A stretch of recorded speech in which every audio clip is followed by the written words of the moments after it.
துவாபர யுகத்தில் நடந்த கதை இது. கண்ண பரமாத்மாவுக்கும் காளிங்கராயனுக்கும் போர் நடக்கிறது. போரின் இறுதியில் கண்ண பரமாத்மா வெற்றி பெற்று விட்டார்.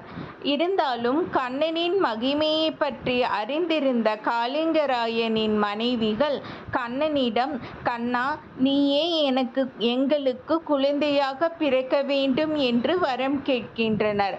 அதற்கு கண்ண பரமாத்மா, அடுத்த அவதாரமாக நான் கல்கி அவதாரம் எடுக்கும்போது உங்கள் வம்சத்தின் குழந்தையாக பிறப்பேன் என்று வரமும் கொடுத்தார். இதுவே கல்கி அவதார ரகசியம். ஆதி காலத்தில் முதலில் தோன்றியவர்கள் நாகர்கள்தான். அவர்கள்தான் குமரி கண்டத்தில் ஆதியில் வாழ்ந்து வந்தனர். அதனால்தான் கல்கி அவதாரமும் நாகர்கள் வம்சத்தில் ஏற்படும் என்று கூறப்படுகிறது.